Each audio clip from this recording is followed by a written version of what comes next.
Assalamualaikum warahmatullahi wabarakatuh. Rasulullah Sallallahu Alaihi Wasallam pernah berdoa secara khusus untuk sahabat beliau Anas bin Malik radhiyallahu anhu. Ya Allah, perbanyaklah harta dan keturunannya, serta panjangkanlah usianya. Dan doa beliau diijabah oleh Allah Jalla Jalaluh. Anas bin Malik radhiyallahu anhu wafat pada usia 103 tahun. Beliau merupakan sahabat Rasulullah Sallallahu Alaihi Wasallam terakhir yang wafat. Pada saat Nabi wafat, usia Anas bin Malik sekitar 21 tahun. Sejak itulah beliau menjadi sahabat yang banyak menuliskan sunnah Nabi Sallallahu Alaihi Wasallam selama 82 tahun. Dan masih seputar doa, kebun Anas bin Malik radhiyallahu anhu juga sangat luas dan berbuah 2 kali dalam setahun. Padahal kebun-kebun yang lain hanya berbuah sekali dalam setahun. Suatu hari, ada seseorang yang bertanya, apakah tanah milik beliau kekeringan? Lalu Anas bin Malik radhiyallahu anhu keluar untuk sholat dan berdoa. Dan seketika itu pula, awan terkumpul dan tak lama hujan turun dengan derasnya. Tanah lapang tadi berubah menjadi sebuah oase. Dan ternyata tanah beliau sajalah yang mendapatkan guyuran hujan. Doa Anas bin Malik diijabah Allah seketika. Itulah kekuatan doa yang dilantunkan oleh salah satu manusia terbaik di dunia, Anas bin Malik radhiyallahu anhu.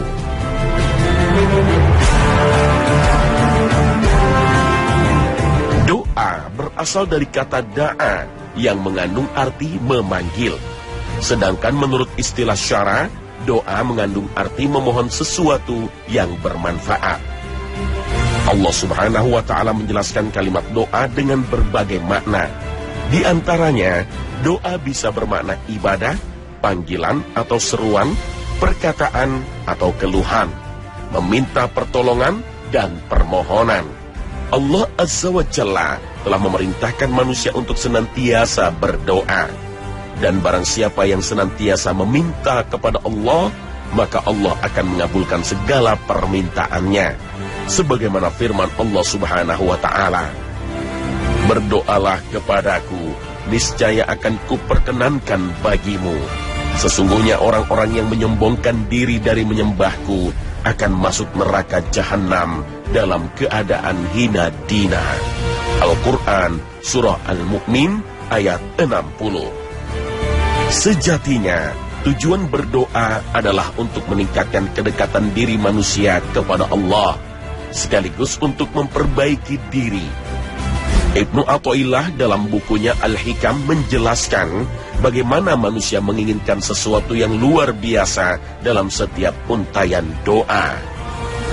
Padahal manusia sendiri tidak mengubah dirinya dari kebiasaan yang tidak terpuji. Kita banyak meminta dan berharap kepada Allah, tetapi sibuknya meminta kadang membuat kita tak sempat menilai diri sendiri. Apakah selama ini kita telah mengerjakan amal soleh atau sebaliknya?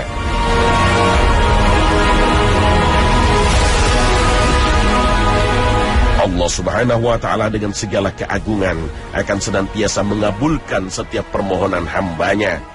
Akan tetapi, berdoa saja belumlah cukup, karena di samping berdoa ada pekerjaan lain yang bisa menunjang agar doa itu dikabulkan oleh Allah. Seperti proses ikhtiar terhadap apa yang kita pinta, lakukanlah amal soleh dan perbuatan baik, karena perbuatan baik itu akan menghapus perbuatan jelek yang dilakukan manusia. Rasulullah Sallallahu Alaihi Wasallam bersabda, bertakwalah dimanapun engkau berada, dan ikutilah perbuatan buruk dengan perbuatan baik, niscaya ia akan menghapusnya, dan pergaulilah manusia dengan akhlak yang baik. Hadits riwayat Imam Ahmad dan Tirmizi. Para ulama mengatakan manfaat doa begitu besar dalam kehidupan manusia. Dengan doa, kedamaian hidup manusia bisa diraih, semangat hidup dapat ditingkatkan, emosi bisa dikendalikan. Dengan doa, manusia juga bisa mempunyai sebuah harapan yang membentang luas. Doa juga laksana penyejuk hati ketika manusia dilanda musibah. Doa menjadi bukti tempat kembalinya manusia setelah mereka melaksanakan seluruh aktivitas kehidupan. Maka dari itu, doa dan ikhtiar adalah dua perbuatan yang saling berkaitan erat.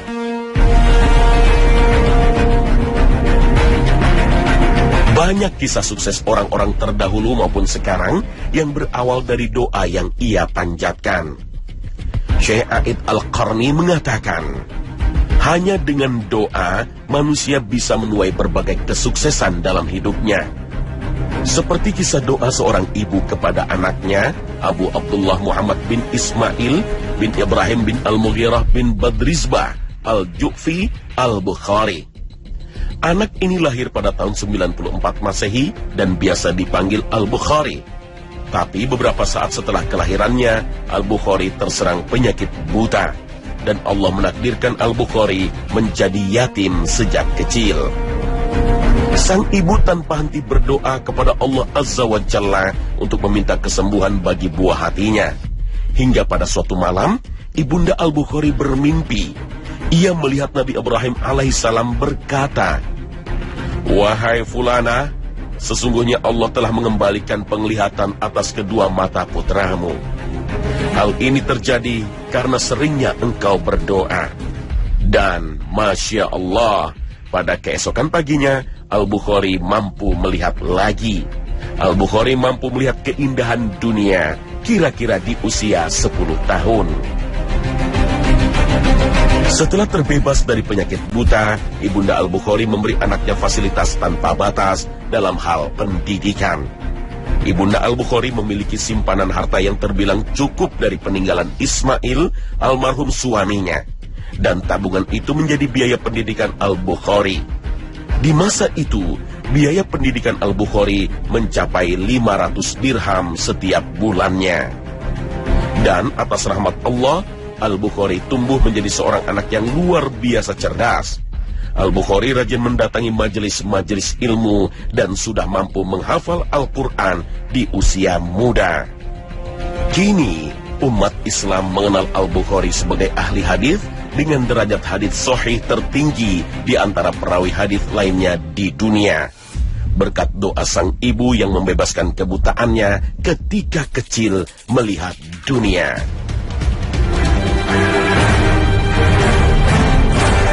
Kalau kita sadar bahwa dalam doa itu ada sebuah keutamaan yang besar, namun manusia jarang memperhatikan sisi keutamaan yang agung ini, tidak mungkin Allah Subhanahu wa Ta'ala menurunkan sebuah perintah kalau di dalamnya tidak ada sebuah keutamaan. Kalimat doa adalah sebuah perbuatan ibadah dan salah satu bentuk ketaatan kepada Allah, sebagaimana sabda Rasulullah Sallallahu Alaihi Wasallam, doa adalah ibadah. Hadis riwayat Abu Daud, At-Tirmizi, Ibnu Majah, dan Ahmad. Di samping itu, doa juga bisa mencegah manusia dari segala bentuk bencana yang akan melanda. Doa juga bisa bermanfaat dalam 3 keadaan, sebagaimana yang dijelaskan dalam sabda Rasulullah Sallallahu Alaihi Wasallam. Tidaklah seorang muslim memanjatkan doa pada Allah selama tidak mengandung dosa dan memutuskan silaturahmi antar kerabat, melainkan Allah akan beri padanya 3 hal. Allah akan segera mengabulkan doanya, Allah akan menyimpannya baginya di akhirat kelak, dan Allah akan menghindarkan darinya kejelekan yang semisal. Para sahabat lantas mengatakan, "Kalau begitu kami akan memperbanyak berdoa." Nabi Sallallahu Alaihi Wasallam lantas berkata, "Allah nanti yang memperbanyak mengabulkan doa-doa kalian." Hadis riwayat Ahmad.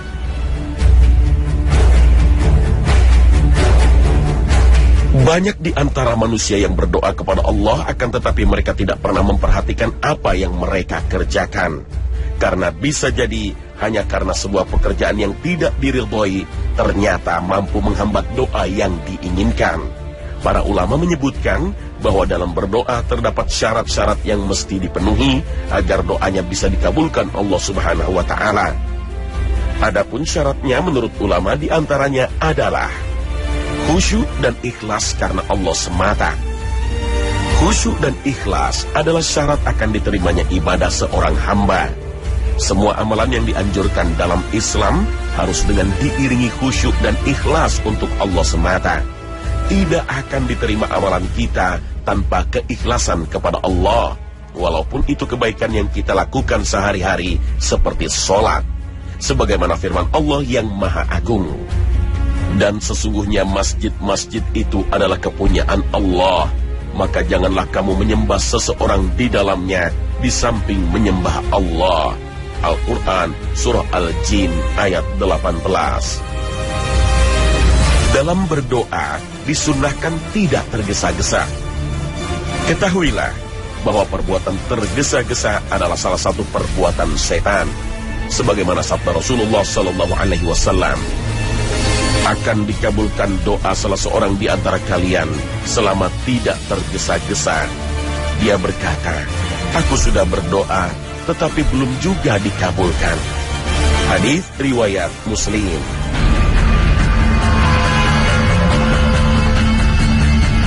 Syarat lain dari terkabulnya doa adalah makan dan minum dari yang halal. Syarat doa, asupan makanan rupanya menjadi penting, mengingat setiap nutrisi yang masuk akan mengalir melalui pembuluh darah. Ingatlah bahwa setan berjalan dalam aliran darah. Maka setiap keburukan yang terdapat darah menjadi kesukaan setan. Jangan pernah kita mengira bahwa makanan yang kita makan tidak akan berpengaruh terhadap doa yang kita panjatkan. Karena apa saja yang kita makan dan yang kita minum, semuanya akan dipertanggungjawabkan di hadapan Allah Subhanahu wa Ta'ala. Wahai para Rasul, makanlah dari makanan yang baik-baik dan kerjakanlah amal yang soleh. Sesungguhnya aku maha mengetahui apa yang kamu kerjakan. Al-Quran Surah Al-Mu'minun ayat 51. Dalam berdoa juga hendaknya tidak dengan suara yang keras, tetapi berdoalah dengan suara yang lemah lembut dan penuh rasa takut akan siksaan Allah Subhanahu wa Ta'ala, sebagaimana firman-Nya. Dan sebutlah nama Tuhanmu dalam hatimu dengan merendahkan diri dan rasa takut, dan dengan tidak mengeraskan suara. Al-Quran Surah Al-A'raf ayat 205. Karena kita seorang hamba yang sedang meminta kepada Yang Maha Kuasa, merendahkan suara dengan penuh harap adalah sikap yang baik, bukan dengan suara yang kencang dan tinggi seperti hendak menyuruh seseorang. Sesuai dengan sabda Rasulullah Sallallahu Alaihi Wasallam, wahai sekalian manusia, rendahkanlah suaramu, karena kamu bukan memanggil yang tuli dan bukan pula memanggil yang gaib. Kamu memanggil Tuhan yang maha mendengar, lagi maha dekat, dan Dia bersama kamu. Hadis riwayat Bukhari dan Muslim. Kesungguhan doa menjadi sangat penting, maka ulangilah kalimat doa itu sebanyak 3 kali. Karena dengan mengulanginya menunjukkan sebuah keseriusan dan kebutuhan kita sebagai makhluk yang lemah, yang selalu membutuhkan pertolongan Allah Azza wa Jalla.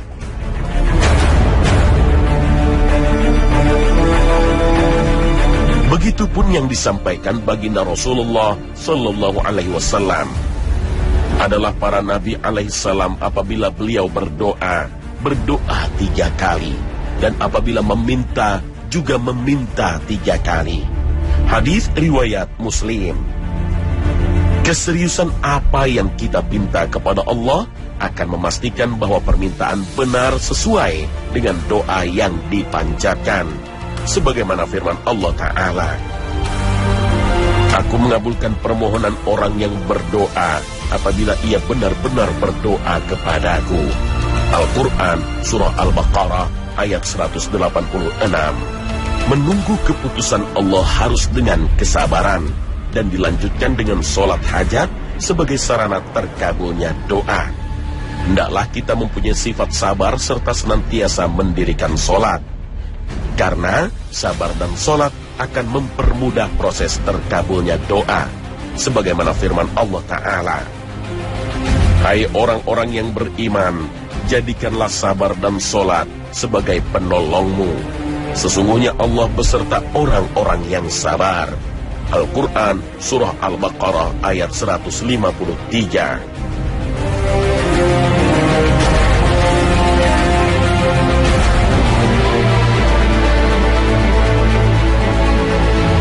Ketika seseorang merasa doanya tidak kunjung dikabulkan, tidak jarang sejak saat itu ia berputus asa terhadap Allah, tidak lagi berdoa dan tidak punya keinginan atau harapan untuk kembali berdoa. Padahal sikap seperti ini dilarang secara tegas oleh Rasulullah Sallallahu Alaihi Wasallam. Doa salah seorang dari kalian akan dikabulkan selagi ia tidak buru-buru, yakni jika ia berkata, "Aku telah berdoa kepada Tuhanku, tapi doaku tidak dikabulkan." Hadis riwayat Al-Bukhari, Muslim, Abu Daud, At-Tirmizi, Ibnu Majah, dan Ahmad. Dalam lafaz Muslim disebutkan, ditanyakan, "Wahai Rasulullah, apa yang dimaksud dengan minta agar doa segera dikabulkan?" Rasulullah Sallallahu Alaihi Wasallam bersabda, yakni hamba itu berkata, "Aku berdoa dan berdoa, tetapi doaku tidak dikabulkan." Hadis riwayat Muslim.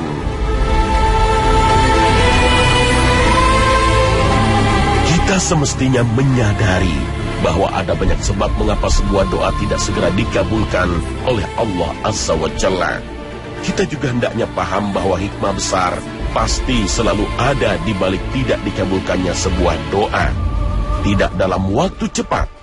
Para ulama sepakat bahwa ada beberapa penyebab doa tidak dikabulkan, seperti kurangnya adab dalam berdoa kepada Allah. Berdoa kepada Allah tapi penuh dengan keburukan, untuk memutuskan tali silaturahmi, berdoa untuk melakukan kejahatan kepada orang lain, atau berdoa untuk mendapatkan rezeki dari merampok bank. Tidak akan dikabulkan berdoa untuk amalan yang tidak baik, apalagi sebuah perkara yang dilarang Allah Jalla Jalaluh dan Rasulullah. Doa seorang hamba akan selalu dikabulkan selama tidak berdoa untuk sesuatu yang berdosa atau untuk memutus tali silaturahmi. Hadis riwayat Muslim. Karena Allah itu maha baik dan tidak akan menerima kecuali yang baik saja. Bahkan dalam hadis riwayat Imam At-Tabrani disebutkan bahwa daging yang tumbuh dari barang haram, maka neraka lebih layak menyantapnya. Sesungguhnya Allah itu baik dan tidak menerima kecuali yang baik. Dan Allah memerintahkan kepada orang-orang beriman sebagaimana yang diperintahkan kepada para rasul.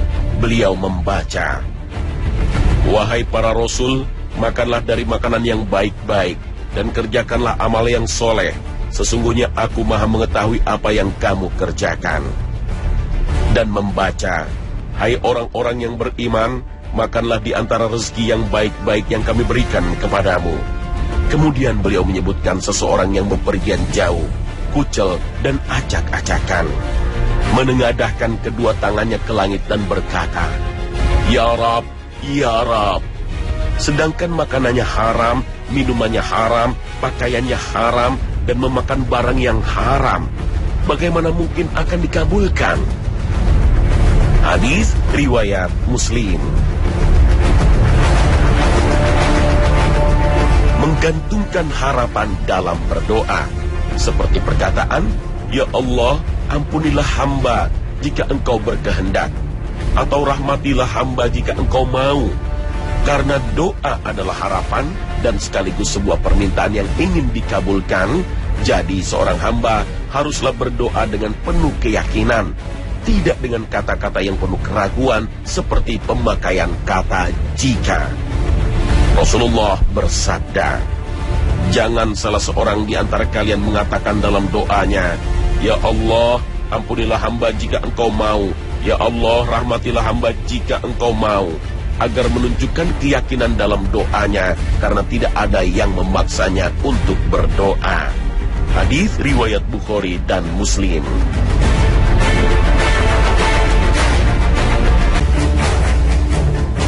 Allah akan senantiasa menguji hambanya dengan berbagai macam ujian. Namun di balik ujian itu ada hikmah yang tersimpan di dalamnya. Ketika Allah sedang menguji dan hambanya itu mau bersabar dan tetap berprasangka baik kepada Allah, maka Allah akan mengangkat derajat hamba tersebut di sisi terbaik. Allah tidak akan menguji hambanya dengan kesusahan saja.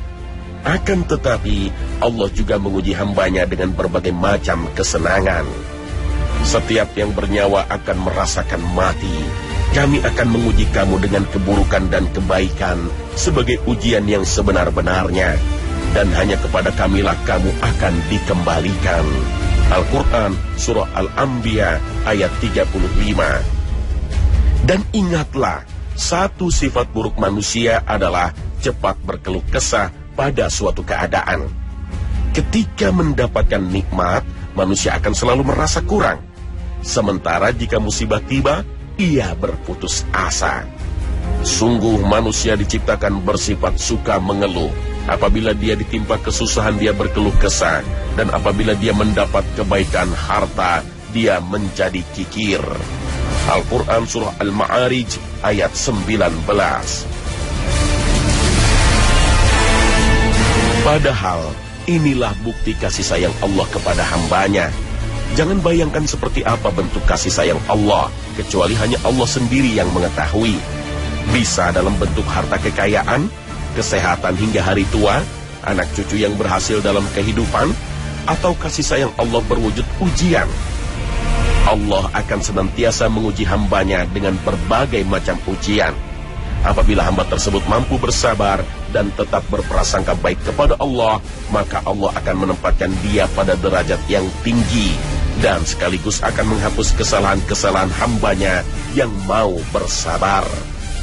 Sebagaimana yang telah dijelaskan Rasulullah SAW dalam hadisnya. Bagi setiap muslim yang cerdas, sejatinya kita butuh penghapus dosa. Karena manusia tak lepas dari kesalahan dan dosa, maka kita butuh amalan untuk menghapus dosa. Disinilah kasih sayang Allah berwujud dalam bentuk ujian kehidupan. Ujian yang akan senantiasa menghapus dosa dan kesalahan hamba-hambanya yang bersabar dan tetap berprasangka baik kepada Allah. Yang memasrahkan hidup matinya hanya untuk Allah. Yang sadar bahwa diri ini adalah sepenuhnya milik Allah. Tidak ada yang lebih berhak di dunia ini kecuali Allah yang menguasai segala kebenaran. Ketahuilah bahwa apa yang kita punya semuanya adalah milik Allah dan akan kembali kepadanya. Dan kami pasti akan menguji kamu dengan sedikit ketakutan, kelaparan, kekurangan harta, jiwa, dan buah-buahan.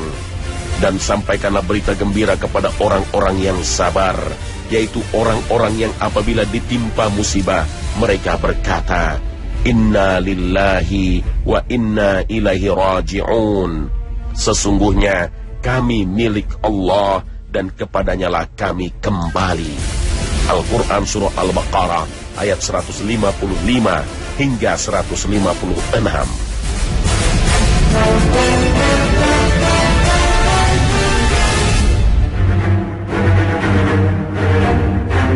Hati-hati terhadap kufur nikmat.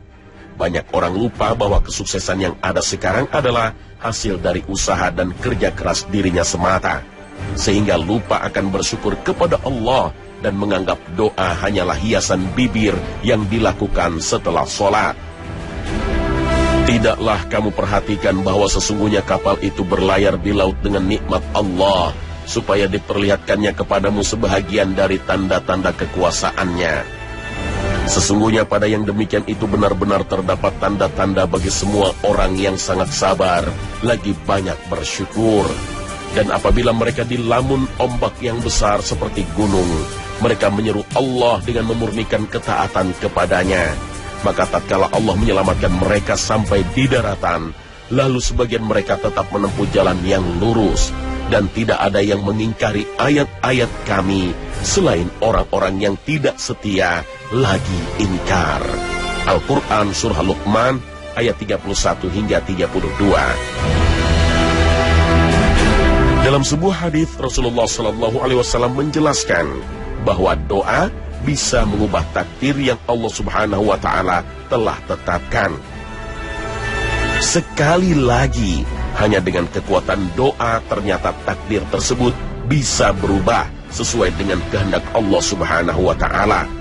Adapun faktor yang bisa merubah takdir seseorang adalah doa. Rasulullah Shallallahu Alaihi Wasallam bersabda, tidak ada yang dapat menolak takdir ketentuan Allah Ta'ala selain doa, dan tidak ada yang dapat menambah memperpanjang umur seseorang selain perbuatan baik. Hadis riwayat Tirmizi. Kekuatan doa sampai batas maksimal juga ditunjukkan ibunda Nabi Isa alaihissalam ketika mengandung. Kehamilan Maryam Allah lebihkan dengan memuliakannya lewat beberapa keajaiban.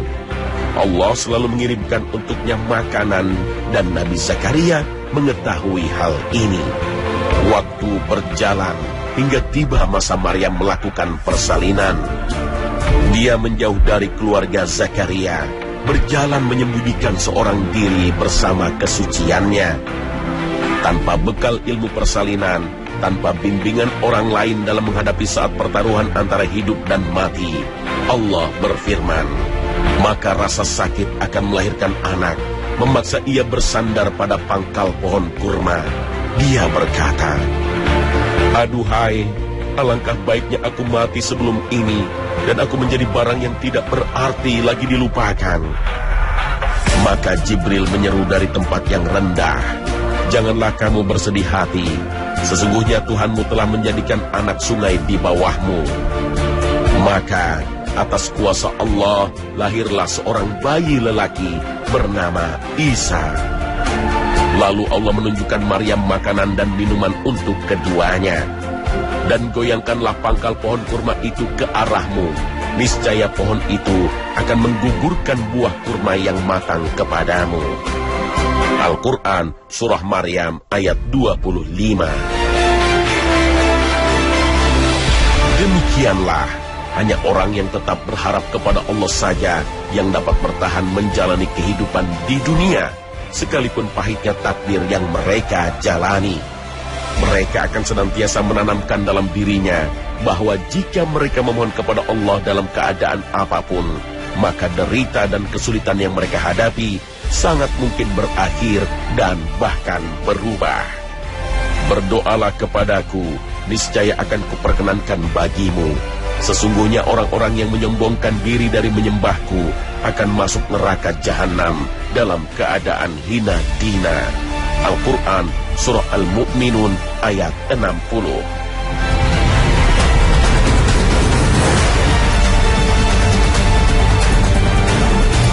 Salah satu bentuk kekuatan doa yang perlu kita perhatikan adalah kekuatan doa orang yang teraniaya. Para buruh miskin, pekerja yang belum dibayar, anak-anak yatim yang tertindas, janda-janda tua tanpa rumah, adalah sederet orang teraniaya karena kelemahan struktural dan kelemahan fisik. Dan mereka akan mendapatkan perlindungan dan pertolongan dari Allah Azza wa Jalla. Sebaliknya orang yang suka menganiaya seharusnya takut dan berhati-hati menghadapi orang yang teraniaya. Karena orang yang teraniaya itu pasti dibela dan dilindungi Allah Azza wa Jalla. Permohonan apa saja untuk yang menganiayanya akan dikabulkan Allah Jalla Jalaluh. Kalau kita berkaca pada sejarah, umat Islam selalu saja mendapatkan rintangan dan gangguan dari kaum kufar, sebagaimana yang terjadi ketika zaman Rasulullah SAW. Pada masa awal Rasulullah SAW berdakwah, beliau sering dianiaya oleh orang-orang musyrik Quraisy. Ketika Rasulullah SAW sedang bersujud di Ka'bah, lalu datang sekelompok orang Quraisy yang diwakili oleh Uqbah bin Abi Mu'ayth yang meletakkan isi perut bangkai onta di punggung beliau. Maka Rasulullah SAW mendoakan kebinasaan bagi mereka. Ternyata 13 tahun kemudian barulah doa Rasulullah SAW dikabulkan Allah Jalla Jalaluh, yaitu pada peristiwa perang Badar dan rombongan Quraisy yang mengganggu Rasulullah SAW ketika sedang sujud akhirnya binasa. Seandainya orang yang teraniaya memohon kepada Allah agar membinasakan penganiayanya, maka doanya dijanjikan Allah akan dikabulkan. Karena itu, seorang muslim wajib takut kepada orang yang teraniaya. Sebab kalaupun mereka tidak mampu membalas sebuah kezoliman, mereka masih punya senjata yang ampuh, di mana doa menjadi senjata mereka dan menjadi sebuah kekuatan untuk menghancurkan azab dan siksaan yang diturunkan Allah Azza wa Jalla. Allah tidak akan membiarkan orang yang teraniaya terus-menerus berada dalam penderitaan akibat perbuatan buruk orang yang zalim. Allah Azza wa Jalla akan mengabulkan doanya dan mengembalikan hak-haknya yang telah dirampas. Sementara orang yang menganiaya akan mendapatkan laknat Allah berupa siksaan yang mengenaskan. Dan janganlah sekali-kali kamu Muhammad mengira bahwa Allah lalai dari apa yang diperbuat oleh orang-orang yang zalim. Sesungguhnya Allah memberi tangguh kepada mereka sampai hari yang pada waktu itu mata mereka terbelalak. Al-Quran Surah Ibrahim ayat 42. Dan Allah berfirman, demi kemuliaanku, aku akan menolongmu wahai hamba yang terzalimi, sekalipun tidak segera. Hadits riwayat Tirmizi. Pada dasarnya, dibolehkan bagi orang yang dizolimi untuk membela dirinya. Salah satu bentuknya adalah dengan mendoakan keburukan terhadap yang menzoliminya. Sebagaimana firman Allah Azza wa Jalla, Allah tidak menyukai ucapan buruk yang diucapkan dengan terang, kecuali oleh orang yang dianiaya. Allah adalah maha mendengar, lagi maha mengetahui. Al-Quran Surah An-Nisa ayat 148. Ibnu Abbas berkata dalam tafsir Ibnu Katsir, Allah tidak suka seseorang mendoakan keburukan untuk yang lain, kecuali ia dalam keadaan dizolimi. Allah memberikan keringanan terhadapnya untuk mendoakan keburukan atas orang yang menzoliminya. Dan itu dikhususkan bagi orang yang dizolimi atau dianiaya. Sebagaimana firman Allah Azza wa Jalla, dan sesungguhnya orang-orang yang membela diri sesudah teraniaya, tidak ada satu dosa pun atas mereka. Al-Quran Surah Asy-Syura ayat 41.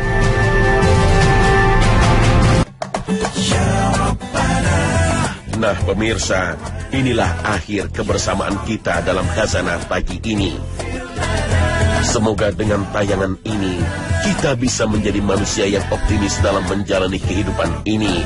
Karena kesuksesan yang sempurna akan lahir dari sebuah ungkapan doa dan ikhtiar yang dilakukan oleh kita. Dan hanya dengan doa, takdir manusia bisa berubah. Sekalipun Allah sudah menetapkan takdir seorang hamba. Allahu ya'khudhu bi aidina illa ma fihi khairul lil Islam wal muslimin. Mohon maaf bila ada salah kata dalam episode ini. Akhirul kalam, barakallahu fikum.